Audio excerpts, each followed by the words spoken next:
Alhamdulillah, alhamdulillahi rabbil alamin. Wassalatu wassalamu ala asrafil anbiya'i wal mursalin wa ala alihi wa sahbihi ajma'in. Asyhadu an la ilaha illallah wa asyhadu anna Muhammadan abduhu wa rasuluh. Allahumma salli ala sayyidina Muhammad wa ala ali sayyidina Muhammad.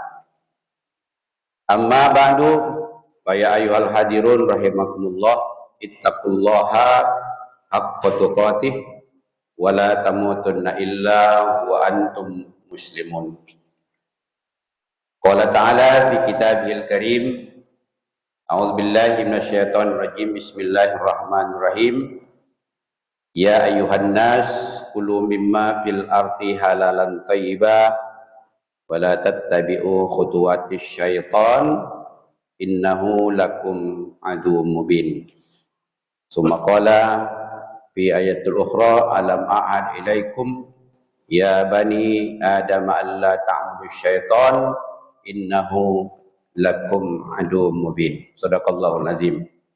Hadirin jamaah Jumat yang Allah muliakan, kita bersyukur pada Allah Subhanahu wa taala pada hari ini telah Allah berikan nikmat kepada kita, yaitu nikmat kesehatan dan nikmat kesempatan. Dengan dua nikmat ini dapat menghantarkan diri kita hadir di masjid ini untuk melaksanakan sholat Jumat sebagai kewajiban kita. Mudah-mudahan Allah Subhanahu wa taala berkekalan memberikan kesehatan ini kepada kita semua.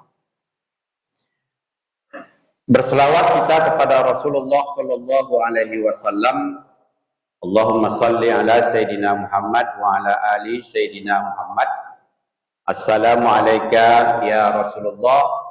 Assalamu alayka ayyuhan nabiyyu wa rahmatullahi wabarakatuh. Hadirin jamaah yang Allah muliakan, Allah Subhanahu wa taala berfirman di dalam Al-Qur'an, ya ayuhan nas, wahai sekalian manusia, kulu mimma fil ardi halalan thayyiba, makan kamulah apa-apa yang ada di permukaan bumi ini halal lagi baik. Wala tattabi'u khutuwatis syaitan, jangan sekali-kali kamu mengikut langkah dan perbuatan syaitan. Innahu lakum adu mubin, ketahui kamu bahwa syaitan itu adalah musuh yang paling nyata untuk kamu. Di dalam Al-Quran ayat lain disampaikan, alam ahad ilaikum ya bani adam, ketahuilah wahai manusia, alla ta'budus syaitan, sesungguhnya syaitan itu lakum aduwwum mubin, adalah musuh yang nyata bagi kamu. Hadirin jamaah Jumat yang Allah muliakan, pada suatu hari Allah Subhanahu wa taala memerintahkan iblis untuk menjumpai Nabi kita Muhammad sallallahu alaihi wasallam. Allah memerintahkan iblis untuk menjumpai Nabi Muhammad sallallahu alaihi wasallam. Kemudian dan di sana ada pertanyaan Rasulullah yang dijawab oleh iblis. Pada saat itu iblis berbentuk wujud manusia. Kemudian ia menjumpai Nabi kita Muhammad sallallahu alaihi wasallam. Kemudian Nabi kita bertanya kepada iblis, wahai iblis, siapa saja musuhmu dari umatku? Jadi pertanyaan ini dijawab oleh iblis, musuhku dari umatmu itu ada 15. Ini akan kita sampaikan satu persatu saja secara singkat. Kemudian, siapakah temanmu dari umatku? Kata iblis, temanku dari umatmu itu ada 10 golongan. Kita coba sampaikan secara singkat. Kemudian musuh iblis dari umat Nabi kita Muhammad SAW, yaitu kita orang yang beriman. Kata iblis, yang pertama musuhku adalah engkau wahai Muhammad. Karena engkau ya Muhammad mengajak kepada kebaikan, sedangkan aku dan pasukanku mengajak kepada keburukan, yaitu supaya ada nanti temanku dari umatmu di dalam neraka jahanam. Yang pertama. Yang kedua, siapa lagi wahai iblis? Musuhmu. Dijelaskan di sini adalah yang kedua, musuhku dari umatmu adalah pemimpin yang adil. Pemimpin yang adil itu adalah ia menakar sama berat, tidak memihak, dan tidak sewenang-wenang. Ini adalah pemimpin yang adil. Pemimpin yang adil ini adalah musuhnya iblis. Siapa lagi wahai iblis? Yang ketiga, kata iblis, musuhku dari umatmu adalah manusia yang tawaduk. Artinya manusia yang rendah hati dan dia tidak sombong dari ucapannya dan tingkah lakunya. Jadi manusia yang tawaduk ini adalah musuhnya iblis. Kemudian musuh iblis itu lagi, yang keempat, siapa musuhmu dari umatku? Kata iblis, musuhku dari umatmu adalah pedagang yang tidak jujur. Pedagang yang jujur. Jadi pedagang yang jujur itu adalah musuhnya iblis. Itulah kenapa pedagang itu kadang-kadang dia selalu menipu dan kadang-kadang mengurangi timbangan. Kemudian yang kelima, kata Rasulullah, kata iblis, musuhku dari umatmu, kata iblis, adalah orang-orang yang sholatnya khusyuk. Khusyuk di sini mungkin sudah kita ketahui bahwa di antara khusyuk itu adalah bersih pakaiannya, bersih badannya, bersih tempatnya, kemudian dia sesuai dengan aturan dalam pelaksanaan salat. Kata Rasulullah, "Shallu kama ra'aitumuni usalli." Salatlah kamu sebagaimana kamu melihat aku salat. Ini minimal standar khusyuk. Kemudian lagi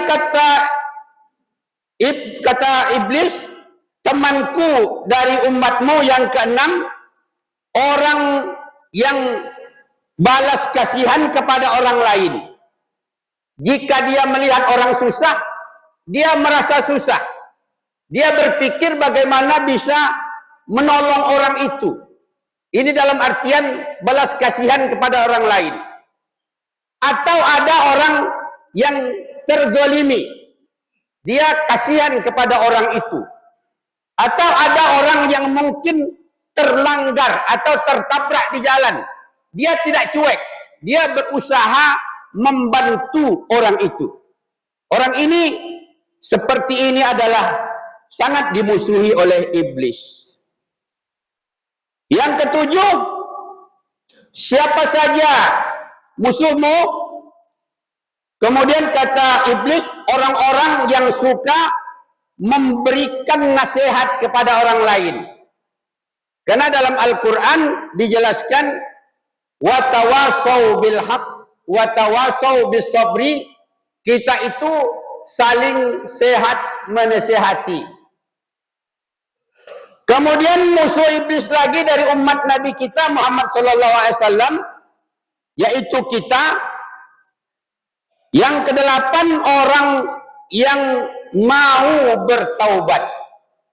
Syarat taubat itu minimal ada 4. Yang pertama, menyesali perbuatan dirinya, memperbaiki kemudian amal ibadahnya, kemudian tidak melakukan itu lagi. Jika ada hubungannya kepada manusia, bisa dia minta maaf. Jika umpamanya ini dikatakan tubu ilallahi taubatan nasuha. Kemudian musuhku dari umatmu itu, yang ke-9 kata iblis, yaitu orang-orang yang berhati-hati dari hal-hal yang haram. Kita tahu kadang-kadang kita disuguhkan kepada yang haram. Kadang-kadang iman kita tak kuat. Itu kadang-kadang kita ambil.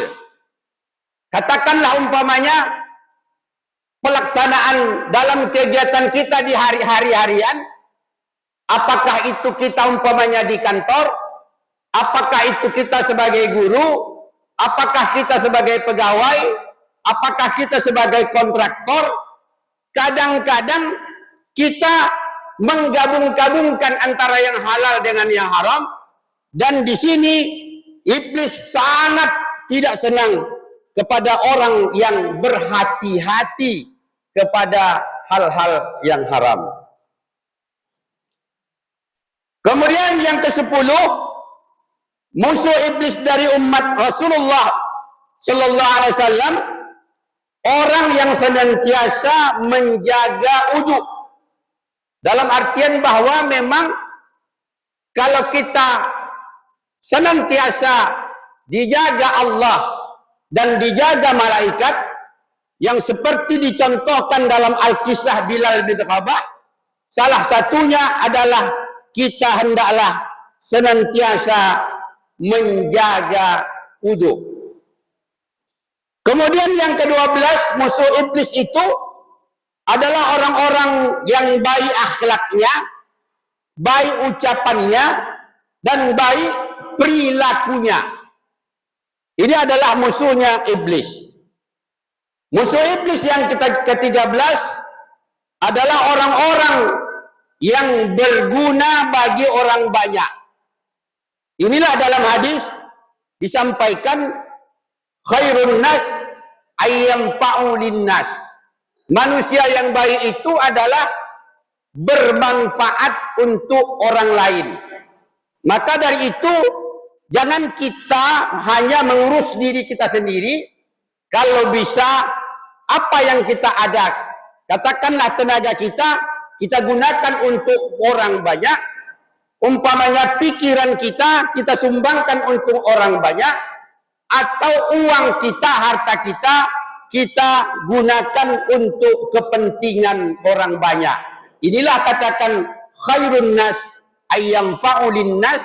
Orang yang baik itu adalah berguna dan bermanfaat untuk orang banyak. Kemudian yang ke-14, musuhku dari umatmu, kata iblis, orang yang belajar Al-Quran, membaca Al-Quran, dan menghafal Al-Quran. Maka itu kadang-kadang di antara kita, apabila kita buka kadang Al-Quran, sudah timbul ngantuknya.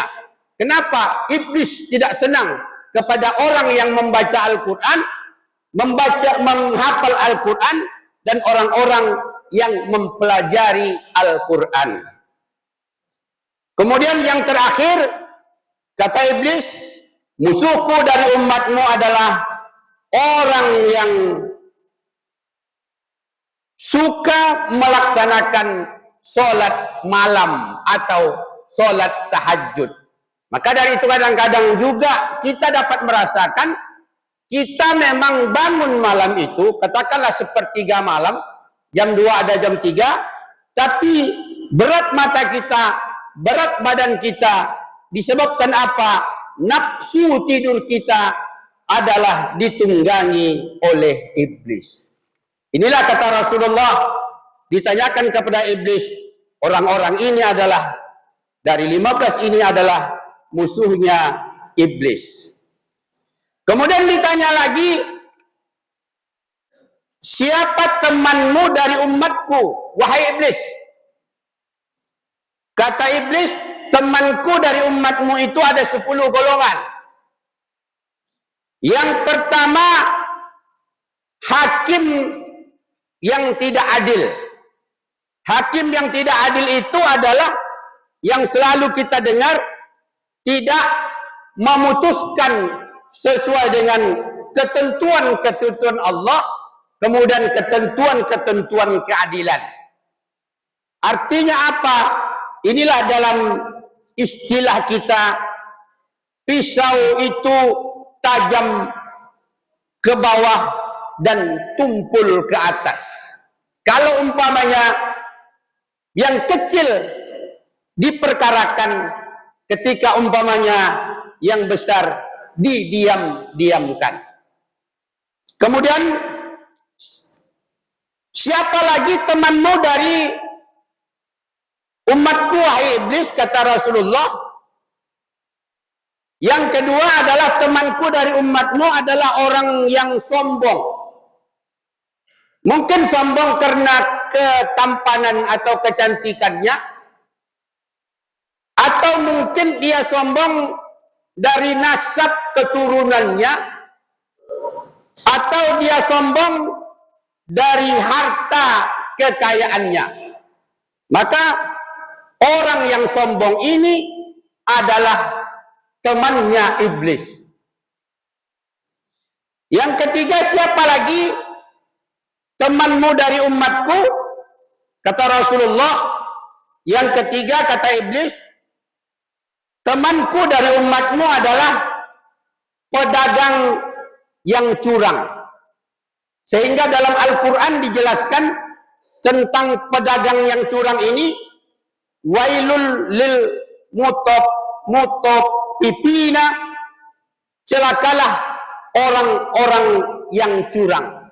Dalam artian orang yang mengurangi timbangan dan orang-orang yang kadang-kadang menghitung untuk orang lain ia kurangi, tapi untuk dia berkeli bagaimana bisa cukup.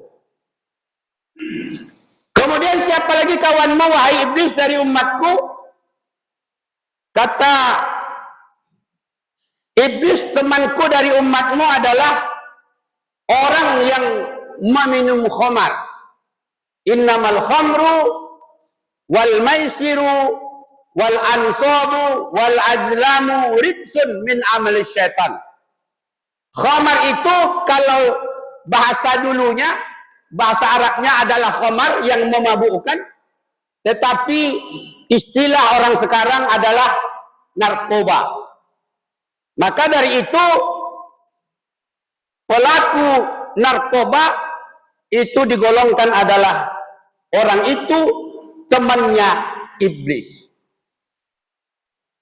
Yang kelima, siapa lagi temanmu dari umatku, wahai iblis? Kata Rasulullah. Iblis menjawab, adalah orang-orang yang memutuskan silaturahim. Dia putuskan silaturahim di antara sesama dia. Kalau silaturahim dalam artian keluarga, itu adalah saudara. Kalau silaturahmi di antara kita adalah kawan-kawan kita ataupun sekampung dengan kita. Maka dari itu Rasulullah SAW sangat melarang. Dalam hadis diriwayatkan oleh Ahmad, sesungguhnya amal ibadah manusia akan diangkat pada hari Kamis malam Jumat, dan amalnya tidak diterima apabila dia memutuskan silaturahim. Maka dari itu boleh tidak berteguran paling lama 3 hari. 1 hari umpamanya kita bertengkar, hari kedua kita adalah tabayun, katakanlah umpamanya masing-masing introspeksi diri, dan hari ketiganya sudah bermaaf-maafan. Begitulah dalam Islam. Kemudian yang keenam, siapa temanmu dari umatku? Kata Rasulullah. Kata Rasulullah, kata iblis, temanku dari umatmu adalah orang yang memakan riba. Riba ini dalam buku kita baca ada 4. Yang pertama riba fadl, yaitu menukar barang itu dilebihkan. Umpamanya kita meminjam emas 1 gram atau 5 gram lah kita buat, kita balikkan 6 gram. Ini riba, namanya riba fadl. Kemudian ada namanya riba nasiah. Riba nasiah itu adalah riba penangguhan. Istilah orang sekarang adalah kredit. Jadi kredit itu riba. Namanya riba nasiah. Kemudian yang ketiga adalah riba qard. Pinjaman yang berbunga. Kita minjam di bank berbunga, riba. Kita bikin koperasi, anggota minjam bunga. Kemudian begitu contoh lain, atau perorangan. Kemudian terakhir adalah riba jahiliyah. Riba jahiliyah itu adalah lipat-lipat. Umpamanya harusnya dibayar bulan 2, tak bisa kita bayar bulan 2, ditambah bunganya. Tak bisa dibayar bulan 3, tambah bunganya. Tak bisa dibayar bulan 4, tambah bunganya. Ini namanya riba jahiliyah. Ini adalah orang ini digolongkan masuk adalah kawannya iblis. Yang ketujuh, siapa lagi temanmu, kawanmu? Wahai iblis, kata Rasulullah. Yang ketujuh adalah orang yang memakan harta anak yatim. Harta anak yatim ia makan. Kadang-kadang ada tidak sengaja kita memakan harta anak yatim. Umpama ayahnya meninggal. Kemudian ia meninggalkan harta, katakanlah setelah ditotal lebih kurang umpamanya 800 juta. Kemudian harusnya memang harta itu tidak boleh dimiliki oleh sang ibu. Itu harta mesti dibagi. Katakanlah ayahnya meninggal, si mayit, kemudian ada anaknya laki-laki dan perempuan, harta umpamanya 800 juta, maka sang ibu mendapat 1/8, sisanya dibagi 1 untuk anak laki-laki dan 1/2 untuk anak perempuan. Ini hanya contoh. Kadang-kadang hanya dimiliki seorang ibu, apalagi seorang ibu ini tidak memperdulikan hal-hal yang demikian, maka berkekalanlah dia memakan harta anak yatim. Ini adalah teman iblis. Kemudian siapa lagi temanmu, wahai iblis? Kata iblis, temanku dari umatmu adalah orang yang lalai dalam solat. Fawailul lil musallin alladzina hum an salatihim sahun. Maka nerakawillah bagi orang-orang yang lalai dalam melaksanakan solat. Lalai di sini dalam artian bahwa mungkin pakaiannya tak bersih, mungkin badannya tak bersih, mungkin pakaiannya tak bersih, mungkin pelaksanaannya tak sempurna, mungkin bacaannya salah-salah. Maka dari itu kemungkinan ini kalau dia tidak belajar dan dia tidak memperbaiki, maka orang ini adalah lalai dan digolongkan temannya iblis. Kesembilan, siapa lagi temanmu, wahai iblis? Kata iblis, temanku dari umatmu adalah orang yang tidak mau membayar zakat. Kita tahu bahwa zakat itu ada potongan, mengeluarkan harta dari harta kita. Dalam artian bahwa jangan dicampur adukan harta kita dengan zakat. Kalau dicampurkan harta kita dengan zakat, zakat tidak kita bayar, zakat tidak kita keluarkan, maka kita khawatir bercampur uang kita dengan zakat. Zakat itu punya 8 asnaf, diantaranya fakir dan miskin. Di dalam terjemahan, dalam satu istilah, izastama'al halal wal haram, kullibal haram. Apabila bercampur yang halal dengan yang haram, maka dimenangkanlah yang haram. Kita contohkan umpamanya, daging sapi halal dalam satu kuali, kemudian setelah masak dicampurkan di situ ada satu potong daging babi, maka tidak tahu lagi kita membedakan baik itu kuahnya dan dagingnya. Akhirnya apa? Dikatakanlah satu kuali itu tidak bisa kita makan karena dia haram. Kemudian begitu juga dalam harta. Apabila kita campurkan harta halal kita, katakanlah itu harta kita yang kita dapatkan, seharusnya di situ ada hak yang lain. Zakat tidak kita keluarkan, kita khawatir tercampur yang hak dengan yang batil. Khulibal batil, maka dimenangkanlah yang batil. Terakhir, siapa temanmu dari umatku, kata Rasulullah? Yang terakhir, yaitu orang yang panjang angan-angan. Panjang angan-angan itu dalam artian bahwa dia hidupnya tidak realita. Hidup ini harus realita. Dalam artian bahwa kalau pelajar ingin pintar, rajinlah dia belajar. Kemudian kalau orang ingin dia mendapatkan uang, haruslah dia berusaha. Kemudian kalau kita ingin mendapatkan ridha Allah, ingin kita mendapatkan surganya Allah, mestilah kita beramal ibadah. Tapi orang-orang yang panjang angan-angan ini, dalam artian bahwa nantilah, tunggulah, sebentarlah, dalam artian bahwa banyak hanya ngomong-ngomong saja.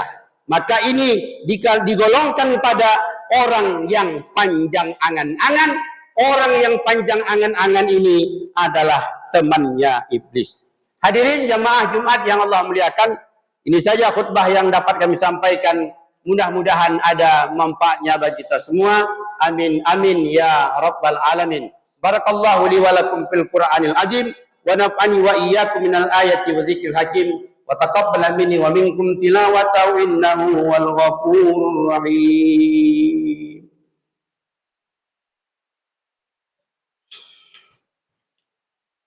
Allahumma shalli ala sayyidina.